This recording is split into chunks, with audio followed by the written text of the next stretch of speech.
Olá, meus alunos do EREMPAF, né? Escola Referência Ensino Médio, professor Alfredo Freire.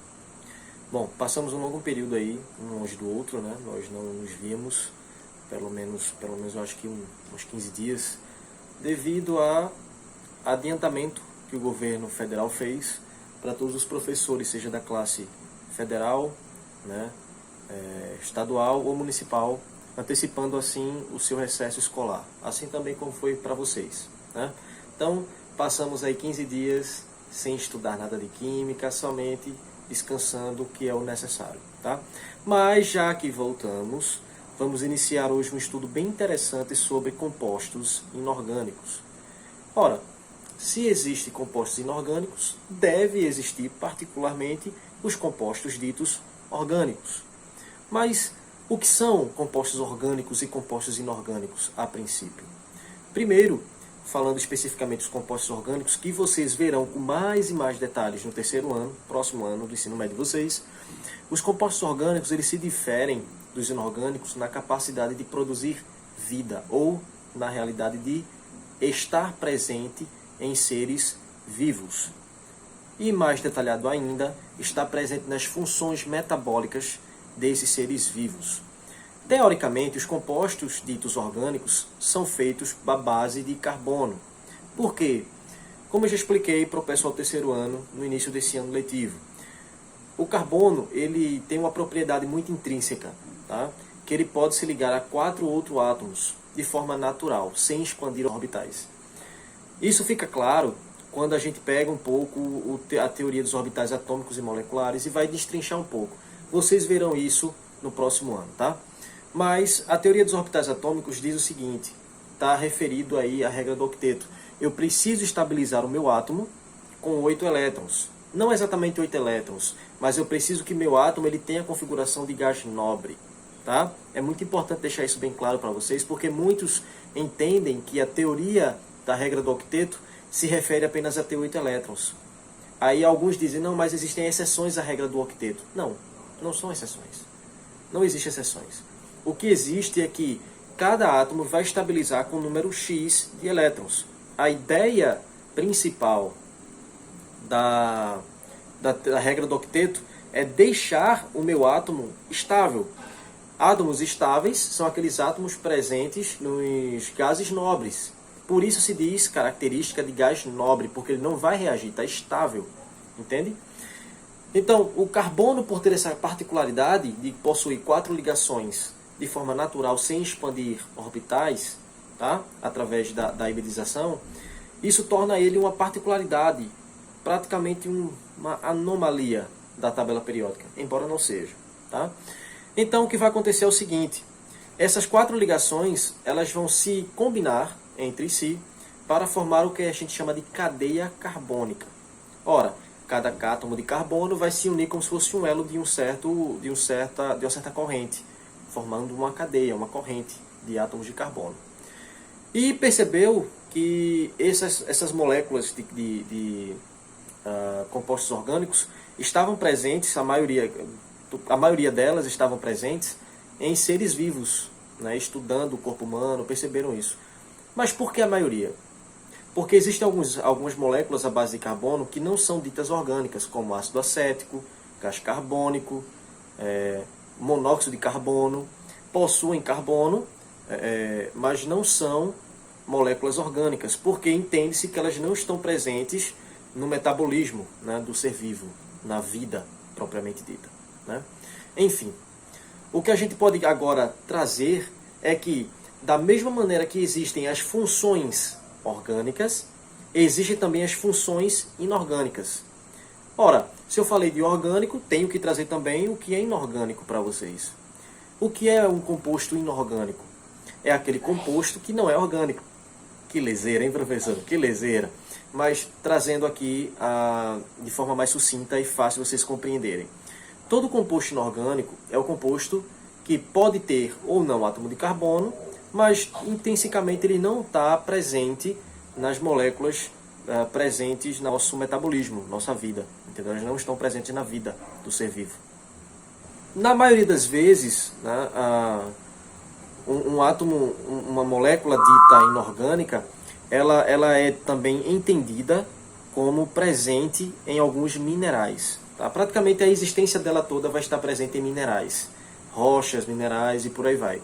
Já os compostos orgânicos estão presentes na vida, tá? Fazem parte do ser vivo, teoricamente. Então, moléculas orgânicas, acetona, que você usa para tirar o esmalte da unha, álcool, né? Digamos, a hemoglobina, né? Que é uma proteína interessante, presente no seu sangue. Eu me lembro desse. Tem também as moléculas inorgânicas. Quais são? O vinagre que você usa, né? Tem a água, uma substância inorgânica, carbonato de cálcio, tem carbono, mas é inorgânico, porque está presente em rochas e minerais, né? Cloretos, temos uma gama de compostos inorgânicos e compostos orgânicos. Esses átomos de carbono, eles se combinam para dar milhões e milhões de moléculas diferentes, assim também como os compostos inorgânicos. Por que eu decidi trazer isso para cá? Enfim, quando a gente fala de compostos orgânicos, também temos que ter a ideia de grupos funcionais, como eu falei para vocês. Grupo funcional orgânico, grupo funcional inorgânico. Já que eu comecei falando de compostos orgânicos, explicando o que são, eu vou explicar também quais são aqui grupos funcionais referentes aos compostos orgânicos. Nós temos hidrocarbonetos, né? Álcoois, aldeídos, cetonas, ésteres, aminas, éter, ácido carboxílico, amidas. Esses são os grupos funcionais que permeiam a ciência da química orgânica. Recapitulando, temos hidrocarbonetos, aldeídos, álcoois, cetonas, éteres, ésteres, aminas, amidas e ácidos carboxílicos. Mas, professor, o senhor falou nominalmente cada um deles, não explicou o que significa cada um deles. Bom, vou deixar claro para vocês o seguinte. Hidrocarbonetos, eu vou explicar apenas alguns, outros vocês vão dar uma pesquisada aí, vocês vão meio que uma tarefa de casa, tá? Listar todos e dar o exemplo do para que serve cada um deles. Eu vou explicar 2 desses e aí vocês o resto fazem em casa, tá? Então, o que são os hidrocarbonetos? O nome meio que já sugere o que possam ser os hidrocarbonetos. Primeiro, hidro, água, carboneto, carbono, né? Então são compostos carbônicos praticamente que só existem em meio aquático, tá? Por que isso? Porque eles constituem as chamadas parafinas, certo? Então, aquela velinha que você conhece, que você acende o fósforo e faz ela luminescer, aquela partezinha branca ali é chamada parafina. A parafina vem de hidrocarboneto. Hidrocarboneto também se refere à ideia de só ter carbono e hidrogênio. Todo hidrocarboneto só vai ter carbono e hidrogênio. Se tiver outro átomo que não seja carbono e hidrogênio, não é mais hidrocarboneto, tá? Hidrocarboneto é encontrado em meio aquático, marinho, tá? São constituintes da parafina, tá? Deixar isso bem claro. Parafina. Lembra, pronto, vou ficar mais fácil para vocês. Os surfistas, muitos de vocês já viram surfistas aí pegando a prancha, dando aquela polida, né? Mas o que é aquele polimento que eles dão na prancha? Nada mais é do que a aplicação de parafina na prancha para deixar ela impermeável, para ele não escorregar na prancha. Se você prestar atenção, quando você passa a vela na lona de algum sapato seu, All Star ou qualquer outro, e você molhar, você vai perceber que não há deposição de água. A água se torna o material se torna hidrofóbico, ele não se molha. Tá? A parafina tem esse poder de impermeabilizar o material. A mesma coisa é acontecido nas pranchas de surfistas. Eles passam parafina na prancha para evitar escorregar, porque em alto mar, como ele está surfando lá numa onda gigantesca, eles não querem perder o equilíbrio na prancha, eles querem continuar fixo nelas para seguir a rota da onda inteira e aí ganhar pontuação no esporte, como vocês sabem, né? Então, falei aqui dos hidrocarbonetos. Agora eu vou entrar nas funções álcoois. Os álcoois são bem interessantes na química, porque eles possuem uma infinidade de estrutura química, assim também como os hidrocarbonetos. Mas tem uma particularidade. Os álcoois, eles possuem a chamada ligação de hidrogênio. Antigamente se chamava de ponte de hidrogênio. Nesse caso, temos a ligação de hidrogênio. Tá? A ligação de hidrogênio é um tipo de ligação química mas não é uma ligação química. Tá? Por quê? Ligação química a gente entende que é uma interação muito forte. Existem dois tipos de ligações. Existem as ligações intermoleculares e as ligações interatômicas. As ligações interatômicas são as que a gente já conhece, ligação iônica, ligação metálica, ligação covalentes. Já as ligações intramoleculares ou intermoleculares se referem a interações entre as moléculas. O nome já meio que sugere isso. Então, quais são as interações que eu possa ter? Temos a ligação de hidrogênio, tá? Temos pontes de Van der Waals, dipolo-dipolo, dipolo induzido. Nós não estamos falando mais das ligações covalentes, metálicas e iônicas, que são as interações interatômicas. Tá? Eu estou falando das interações agora, que são as ligações intermoleculares. Tá? As ligações intermoleculares diferem das ligações interatômicas, porque elas possuem força de atração um pouco abaixo das que a gente conhece, como a ligação iônica e a covalente, por exemplo. Tá? Então, se eu comparar a ligação iônica com a ligação de hidrogênio, a ligação de hidrogênio é muito menor em força que a ligação iônica. Ela é trazida como uma ligação, mas ela não passa apenas de uma interação. É porque, matematicamente falando, você pode fazer uma interação virar uma ligação, desde que exista uma distância mínima entre os seus átomos ou as suas moléculas. Tá? Mas é apenas interação, deixando bem claro para vocês. O que vai acontecer é o seguinte: nas interações intermoleculares, como por exemplo a ligação de hidrogênio, eu vou ter interação entre oxigênio e hidrogênio nos álcools. Tá? Então, o que vai acontecer?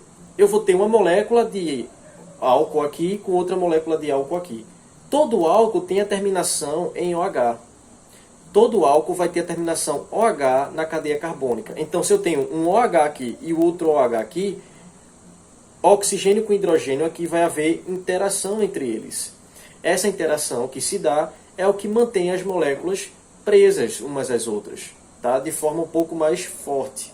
Embora a ligação de hidrogênio seja uma ligação fraca em comparação com as ligações iônicas ou ligações covalentes ou metálicas.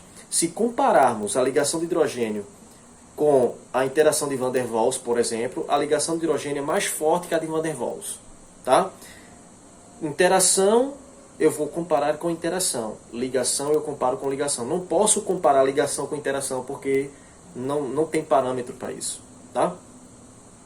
Então, para deixar claro para vocês, o que a gente pode fazer, né, para deixar mais fácil de entender, é que os álcoois, eles possuem propriedades semelhantes à água, mas não é água. Não vá beber álcool achando que é água, por favor. Tem gente que substitui isso por Pitu 51, não compensa. Água, água, álcool, álcool. Embora tenham propriedades ali que se assemelham, principalmente com o seu ponto de ebulição, né, ponto de fusão e por aí vai. Se assemelham, não são iguais, para ninguém aqui dizer que eu estou falando bobagem, tá? Então, ó, o que acontece é o seguinte: da mesma maneira que existem as funções orgânicas, que eu falei para vocês agora, que são álcools, cetonas, ácidos carboxílicos, como eu falei, existem também as funções inorgânicas, e é o que a gente vai se prender aqui nesse segundo bimestre, tá? As ligações que eu falei para vocês, iônica, covalente, vai se apresentar um pouco mais comumente aqui nos compostos inorgânicos, né? Tá certo? No que eu posso dizer das funções inorgânicas, propriamente dita. Tá? Então, o que vai acontecer é o seguinte: quais são as funções inorgânicas? Temos 3, 4 para ser sincero. Temos ácidos, bases, sais e óxidos. Cada uma dessas nomenclaturas que eu falei para vocês, das funções, cada uma dessas funções inorgânicas possui particularidades. E essas particularidades nós vamos nos prender na próxima aula. Tá? Fiquem comigo aqui que eu vou mostrar um exemplo interessante para vocês agora.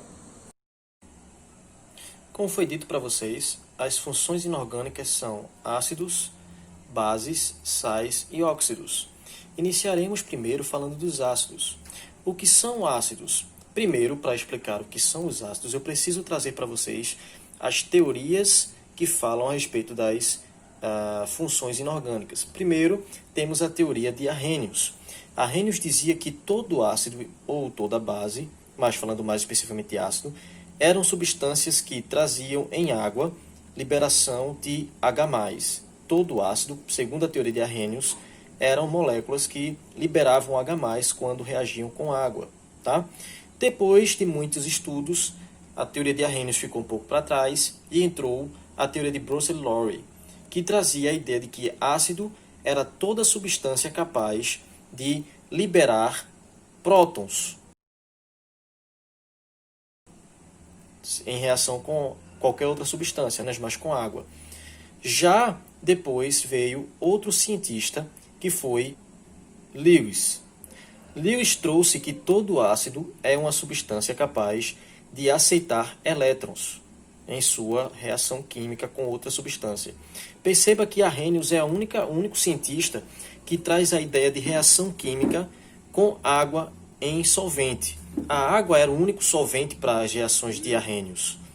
Quando você fala das outras teorias Astor-Base, como por exemplo Bronsted-Lowry e Lewis, eles usam não a água apenas como solvente, mas qualquer outra substância.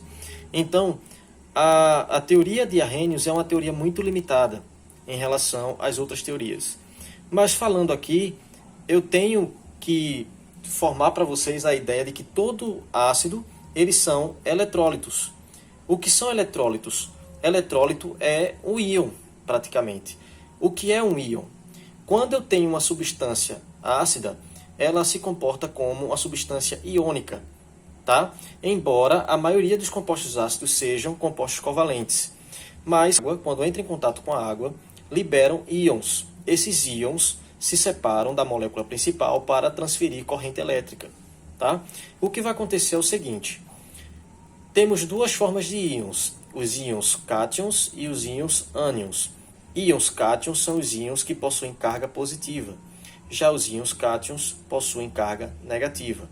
Então, se eu tenho carga negativa em contato com carga positiva, eu vou ter aí a formação de um dipolo elétrico. Todo dipolo elétrico tem a favorecimento de formação de corrente elétrica. Essa corrente elétrica gerada é o que induz a minha substância ácida em reação com água a conduzir eletricidade. Meio que a substância ácida, ela por si só não tem poder nenhum de conduzir eletricidade, mas a partir do momento que eu separo os íons e tenho a formação de dipolos, eu posso agora produzir corrente elétrica. E se eu quiser canalizar essa corrente elétrica gerada para uma lâmpada, por exemplo, eu posso acendê-la, tá? Esse é um experimento fácil e simples que dá para reproduzir até aqui em videoaula. Os ácidos são compostos covalentes que reagem com a água, tá vendo? Compostos covalentes que em contato com a água se tornam iônicos. Então eles sofrem ionização. Ionização vem de iônico, tá? Mas eles são covalentes, não esquecer. Ácidos são compostos covalentes que quando reagem com a água transferem essa parte covalente para a parte iônica. Lembrando que toda ligação covalente não é 100% covalente e as ligações iônicas não são 100% iônicas. Elas têm um caráter iônico quando é covalente e tem um caráter covalente quando é iônico. Tá? Isso daí matematicamente dá para explicar. Mas voltando, quando eu tenho a formação de uma solução, elas vão apresentar a produção de cátions hidrônio, ou H3O+, ou simplesmente H+, para facilitar a vida da gente. Tá? Então, quando eu tenho a ionização, eu vou ter uma reação química que vai ocorrer entre moléculas que vão produzir íons, como eu falei para vocês. Íon cátions, íons ânions. Tá? Esses íons anteriormente eles não existiam, eles estavam unidos numa só molécula.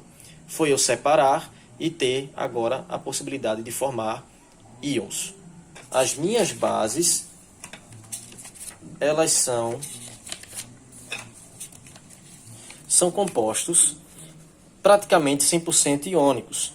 Elas também entram naquela característica que eu falei sobre a teoria de Arrhenius, Bronsted-Lowry e Lewis, tá?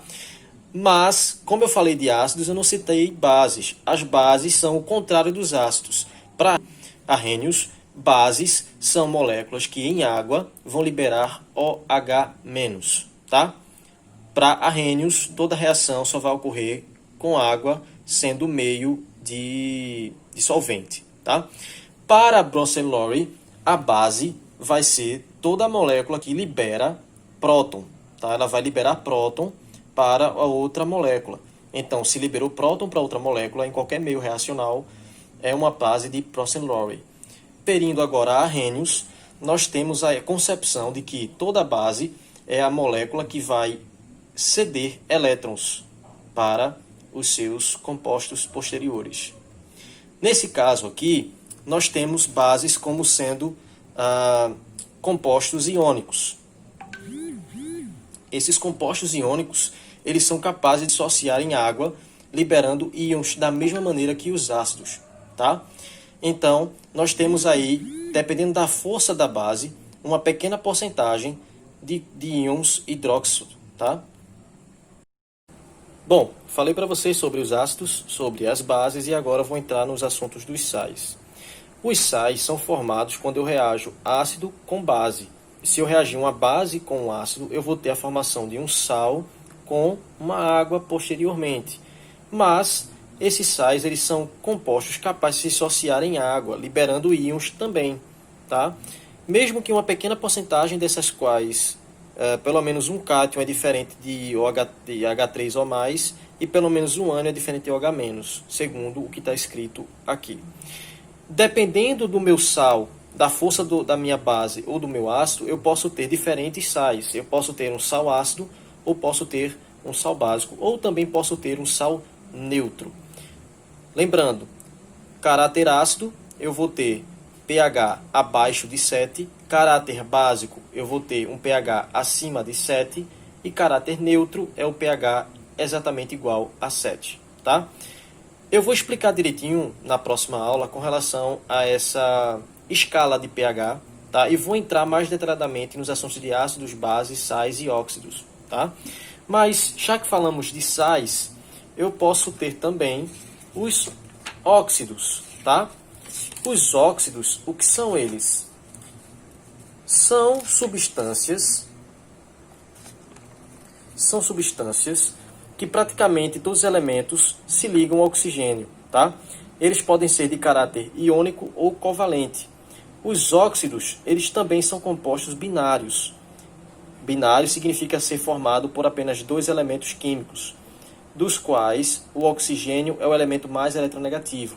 Mais uma vez, a eletronegatividade entrando com força nas minhas reações, tá? Nos meus compostos, seja ele orgânico ou inorgânico. Eu posso também ter uma nomenclatura para ácidos, bases, sais e óxidos. Essa nomenclatura vai depender também da quantidade de molécula que eu vou ter disponível, tá? Eu também posso ter diferentes formas de óxidos. Eu posso ter os óxidos ácidos, os óxidos básicos, tá? Para deixar claro para vocês. E também posso ter os óxidos neutros. Então, galerinha, para finalizar a aula de hoje, eu queria deixar claro para vocês que essa aula foi a aula introdutória do conteúdo da gente sobre compostos inorgânicos, tá? Eu não tenho a intenção de explanar tudo de uma vez aqui para vocês, porque nós temos outras e outras aulas aí para trabalhar os compostos inorgânicos. Já deixo de antemão para vocês, assistam o vídeo, deixem like lá no YouTube, tá certo? Para fortalecer o meu canal também e ajudar vocês, assim como também ajudo outros alunos de fora, para entenderem melhor o conteúdo. Conto com a ajuda de vocês. Estudem com o livro nas mãos, certo? Até a próxima, pessoal. Fiquem com Deus.